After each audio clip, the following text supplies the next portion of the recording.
Hello friends, welcome to Tiruppur சமையல் தமிழ். அனைவருக்கும் வணக்கம். இன்னைக்கு நம்ம பார்க்க போகிறது ஒரு அருமையான சாம்பார் சாதம் தாங்க. இந்த மெத்தடில் செய்து பாருங்க, ரொம்பவே அருமையாக இருக்கும். பேச்சுலர்ஸ் பிகினர்ஸ்க்கெல்லாம் ரொம்ப ஈஸியாக இருக்குங்க. லஞ்ச் பாக்ஸ் கொடுத்து அனுப்பலாம், எல்லோருமே விரும்பி சாப்பிடுவாங்க. நம்ம வீடியோக்குள்ளே போகிறதுக்கு முன்னாடி நம்ம சேனல் சப்ஸ்கிரைப் செய்யாதவங்க சப்ஸ்கிரைப் பண்ணிக்கோங்க. பக்கத்தில் இருக்கிற பெல் சிம்பல் கிளிக் பண்ணி ஆள் கொடுங்க. வாங்க எப்படி செய்யறதுன்னு பார்க்கலாம். ரைஸ் இது சாப்பாட்டுக்கு போடுற அரிசி தான் நான் எடுத்துருக்குறேனுங்க. நீங்கள் என்ன ரைஸ் சாப்பாட்டுக்கு யூஸ் பண்ணுவீங்களோ அதே போட்டுக்கலாம். இது நான் 250 ml கப்போட அளவு. இது படியில் 1/4 படி வருங்க. 1 கப் எடுத்துருக்குறேன். இது அதே கப்பில் தாங்க துவரம்பருப்பு ஒரு 1/2 கப் எடுத்துருக்குறேனுங்க. இதுவும் போட்டுக்கலாம். ரெண்டையும் நல்லா 2-3 டைம் தண்ணி ஊற்றி நல்லா வாஷ் பண்ணிவிட்டு ஒரு 1/2 மணி நேரம் ஊற வச்சு எடுத்துக்கலாங்க. அப்புறமா பார்க்கலாம். நல்லா வாஷ் பண்ணிவிட்டு 2-3 டைம் வாஷ் பண்ணிவிட்டு தண்ணி ஊற்றி எடுத்துகிட்டு வந்துருக்குறேனுங்க. ஊறட்டும், ஒரு 1/2 மணி நேரம் ஊறட்டுங்க. அப்புறமா பார்க்கலாம். இப்போ இதுக்கு சாம்பார் சாதத்துக்கு தேவையான காய்கறிகள் கட் பண்ணி எடுத்துகிட்டு வரணுங்க. அப்புறமா பார்க்கலாம். 1/2 மணி நேரம் ஊறிடுச்சுங்க. இது நம்ம வேக வச்சு எடுத்துக்கலாம். சாம்பாருக்கு தேவையான காய்கறிகள் கட் பண்ணி எடுத்துகிட்டு வந்துட்டுங்க. முருங்கைக்காய் ஒரு பாதிங்க கட் பண்ணியிருக்கிறேன். நீங்கள் எவ்வளோ ரைஸ் போடுறீங்களோ அதுக்கு தகுந்த அளவுக்கு எல்லா காயுமே எடுத்துக்கோங்க. பீன்ஸு சிறிது, கேரட்ஸ் கொஞ்சம் இது அளவுக்கு கட் பண்ணியிருக்கிறேனுங்க. ஒரு கேரட்டு. இது அரசாணிக்காய் கொஞ்சமாக எடுத்துருக்குறேனுங்க. இதுவும் கட் பண்ணி எடுத்துருக்குறேன். எனக்கு ரொம்ப பிடிக்கும் அரசாணிக்காய். சாம்பார்கள் போட்டால் ரொம்ப அருமையாக இருக்கும். உங்கள்கிட்ட இருந்தால் போடுங்க. கொத்தவரங்காய் சிறிது, சின்ன வெங்காயம் ஒரு 100 கிராம் அளவுக்கு, பச்சை மிளகாய் 1. உங்களுக்கு முள்ளங்கி, அவரைக்காய், உங்களுக்கு என்னென்ன காய் பிடிக்குமோ போட்டுக்கலாங்க. அதிகமாக வேணாலும் போடலாம், கம்மியாக இருக்கிற காய் மட்டும் கம்மியாக கூட போட்டுக்கலாங்க. கத்திரிக்காய் 2 இது போல் தண்ணியில் கட் பண்ணி போட்டு வச்சுருக்குறேனுங்க. கத்திரிக்காய் எப்போவுமே தண்ணியில் தான் போட்டு வைக்கணும். காரல் அடிக்காமல் இருக்கும், கருத்து போகாமையும் இருக்குங்க. 2 கத்திரிக்காய் இது போல் கட் பண்ணி எடுத்துருக்குறேன். அடுத்து புளி ஒரு நெல்லிக்காய், பெரிய நெல்லிக்காய் சைஸு ஒரு 1/4 மணி நேரம் ஊற வச்சுருக்குறேனுங்க. இதையும் கரைச்சி எடுத்துக்கலாம். நீங்கள் எவ்வளோ ரைஸ் போடுறீங்களோ அதுக்கு தகுந்த அளவுக்கு எல்லாமே அளவுகள் எடுத்துக்கணும். தேவையான அளவுக்கு தண்ணி விட்டுக்கலாங்க. அதே கப்லேயே தேவையான அளவுக்கு தண்ணி விட்டுக்கலாங்க.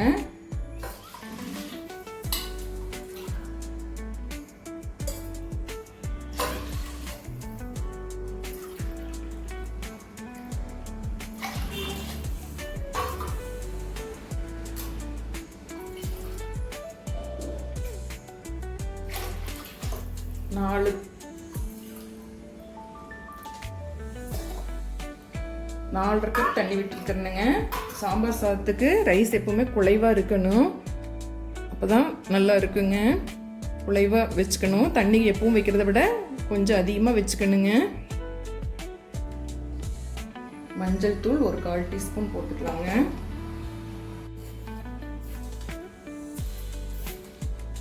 கல்லுப்பு ஒரு 1/2 டேபிள் ஸ்பூன் போடுறேனுங்க. பார்த்து அளவாக போட்டுக்குங்க. கொஞ்சமாக பெருங்காயம் போட்டுக்கலாம்.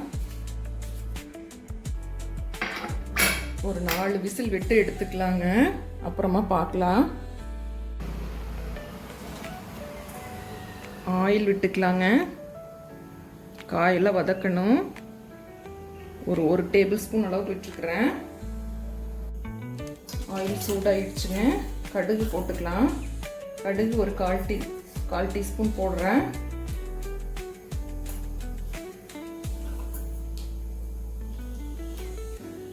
சீரகம் சிறிது பொரியட்டும். மிளகு சும்மா ஒரு 5-6 மட்டும் போடுறேனுங்க, அதிகமாக போட வேண்டாம் மணத்துக்காக. ஒரு பச்சை மிளகாய் 1 பொரிஞ்சிடுச்சு. அடுத்து சின்ன வெங்காயம் 100 கிராமுங்க.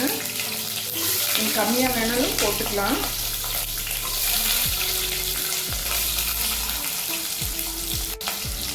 நல்லா வதக்கிக்கலாங்க. வெங்காயம் நல்லா வதங்கணும்.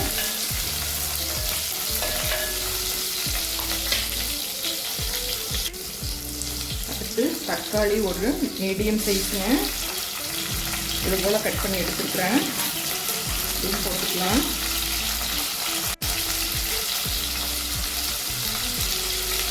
கொஞ்சமாக கல்லுப்பு போட்டுக்கலாங்க, சீக்கிரமாக வதங்கும். தக்காளி எல்லாம் அதுக்காக போடுறது.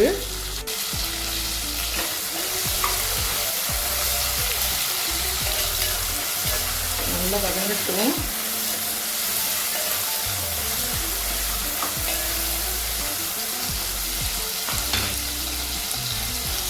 அடுத்து காய்கறிகளை போட்டுக்கலாங்க. முருங்கைக்காய், கொத்தவரங்காய், அரசாணிக்காய், கேரட் சிறிது, பீன்ஸ் சிறிது,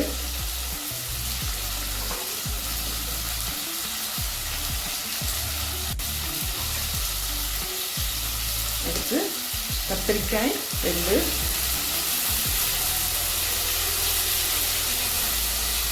பூண்டு ஒரு பல், கருவேப்பிலை சிறிது. நல்லா வதக்கலாங்க.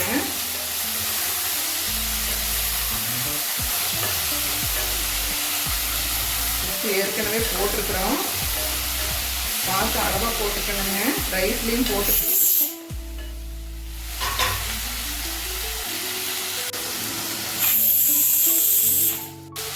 சாம்பாருக்கு எப்பவுமே இப்படி காய்கள் வதக்கி போட்டிங்கன்னா டேஸ்ட் ரொம்ப அருமையாக இருக்குங்க.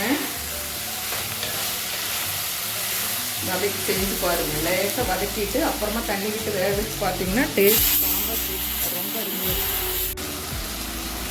காய் வேகிற அளவுக்கு தண்ணி விட்டுக்கலாங்க. ரைஸ்க்கு தண்ணி நம்ம அதிகமாக தான் வச்சுருக்குறோம், சாம்பாருக்கும் தண்ணி பார்த்து அளவாக விட்டுக்குங்க. வேகிற அளவுக்கு விட்டுருக்குறேன்.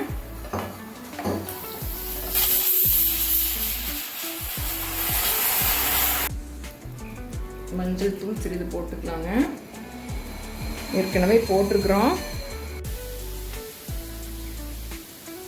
சாம்பார் தூள் நீங்கள் எவ்வளோ காரம் போடுவீங்களோ அதுக்கு தகுந்த அளவுக்கு பார்த்து போட்டுக்குங்க. இது நான் குழம்பு மிளகாய் தூள் தான் போடுறேனுங்க. இது சாம்பாருக்கு என்ன போட்டு அரைக்கிறோமோ அது எல்லாமே இந்த குழம்பு மிளகாய் தூளில் போட்டு அரைச்சிருக்கிறேனுங்க. அதனால நீங்கள் தனியாக அதுக்கு அரைக்க வேண்டியதில்லை. இதே நான் சாம்பார்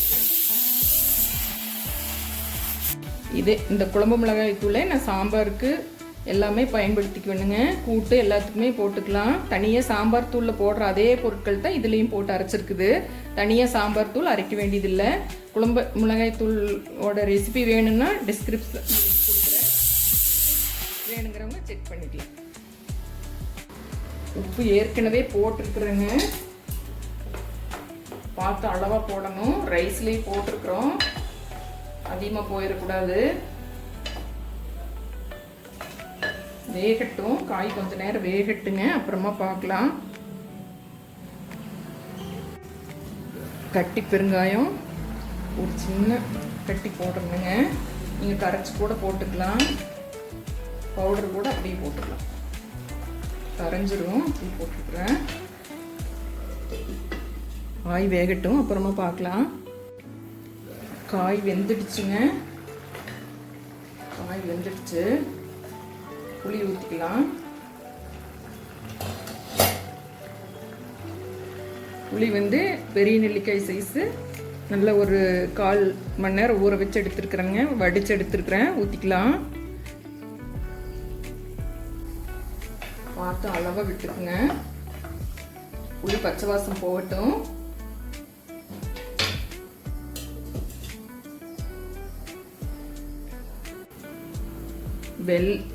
வெல்லம் ஒரு 1/2 டேபிள் ஸ்பூன் போடுறேனுங்க.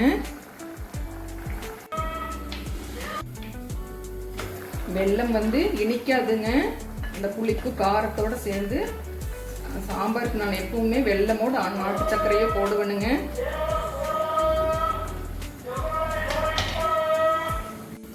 சாம்பார் ரசத்துக்கெல்லாம் கொஞ்சமாக போடணுங்க, போட்டதே தெரியக்கூடாது. போட்டதே தெரியாது. இந்த டேஸ்ட்டை நல்லா என்ஹான்ஸ் பண்ணி கொடுக்கும்.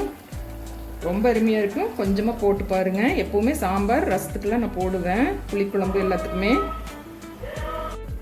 காய் வெந்துடுச்சுங்க. வெந்துடுச்சு. சாம்பாரில் கொட்டி கலந்துக்கலாம். அளவளவாக போட்டு கலந்துக்கணுங்க. ஃபுல்லாக போட்டு அதிகமாக போயிட போகுது. இருந்தால் கூட நீங்கள் இட்லி தோசைக்கெல்லாம் யூஸ் பண்ணிக்கலாம். ஓப்பன் பண்ணி பார்க்கலாங்க. ரைஸ் கரெக்டாக இருக்குது.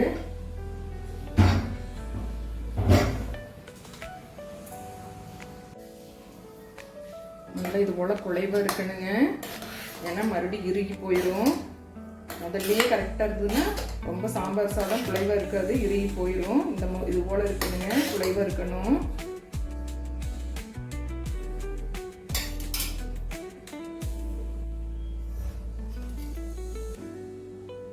சாம்பார் அளவாக போட்டு கலந்துக்கலாங்க.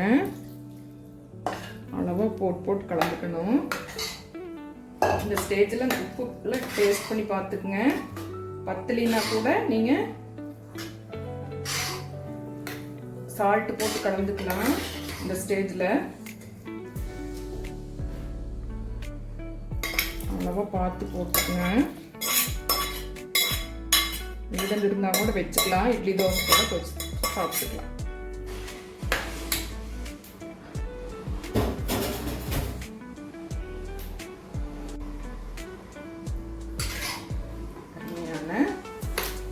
இப்படி இருந்தால் தான் கரெக்டாக இருக்குங்க. குழைவாக இருக்கும். நேரம் ஆகாது இறுகி போயிடும். இது போல் இருக்கணும்.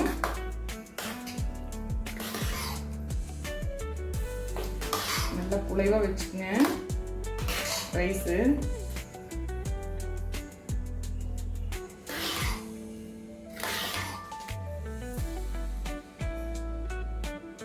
இருக்கட்டும். இதுக்கு ஒரு முந்திரி வறுத்து போட்டுக்கலாங்க. அது ஆப்ஷனல் தான். வேணும்னா போடலாம், வேண்டாம்னா ஸ்கிப் பண்ணிக்கலாம்.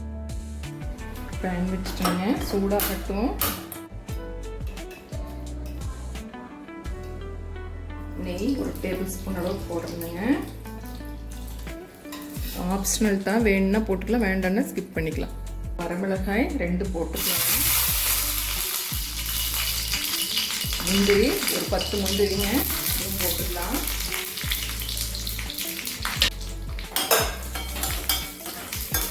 நெய்யில் வறுத்து போடும்போது ரொம்ப அருமையாக இருக்குங்க. மனம் சுவையும் கருவேப்பிலை சேர்த்து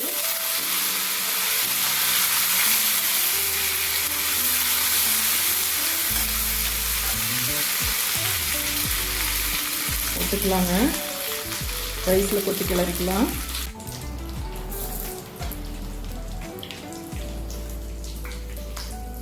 அருமையான சாம்பார் சாதம் ரெடி.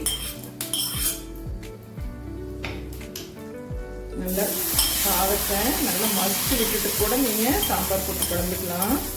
வெஜிடபிள்ஸ்லாம் போட்டு கலந்துக்கலாம்.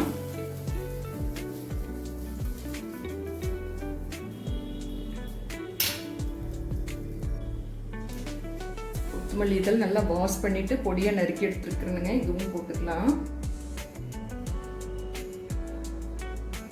அருமையான சாம்பார் சாதம் ரெடி. நல்லா மிக்ஸ் பண்ணிக்கலாங்க. நல்லா மிக்ஸ் பண்ணி விட்டுக்கலாங்க.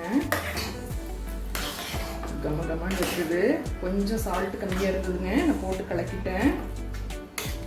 டேஸ்ட் பண்ணி பார்த்துட்டு பத்தலைனா போட்டுக்கலாம். இது போல் குழைவாக இருந்தால் தான் கரெக்டாக இருக்குங்க. லஞ்ச் பாக்ஸில் கொடுத்து விட்றதுக்கு அவங்க சாப்பிடும்போது கரெக்டாக இருக்கும். ரொம்ப ட்ரையாக இருந்துச்சுன்னா அது சாம்பார் சாதமாகவே குழைவாக இருக்காதுங்க. இது போல் இருக்கணும்.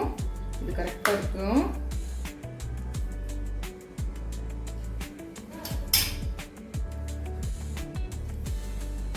அருமையான சாம்பார் சாதம் ரெடி. அருமையான சாம்பார் சாதம் ரெடி. இது போல் செய்து பாருங்கள். ரொம்பவே அருமையாக வரும். லஞ்ச் பாக்ஸ் கொடுத்து அனுப்பலாம். எல்லோருக்குமே ரொம்ப பிடிக்கும். இது கூட வடகம் அப்பளம் வச்சு சாப்பிட்லாங்க. ரொம்ப அருமையாக இருக்கும். கண்டிப்பாக செய்து பாருங்கள். செய்து பார்த்துட்டு பிடிச்சிருந்தா உங்களோட ஃப்ரெண்ட்ஸுகளுக்கும் ஷேர் பண்ணுங்கள், லைக் பண்ணுங்கள், கமெண்ட்டில் எப்படி இருக்குன்னு சொல்லுங்கள். என்றும் உங்கள் அன்பில் அருணா. By by.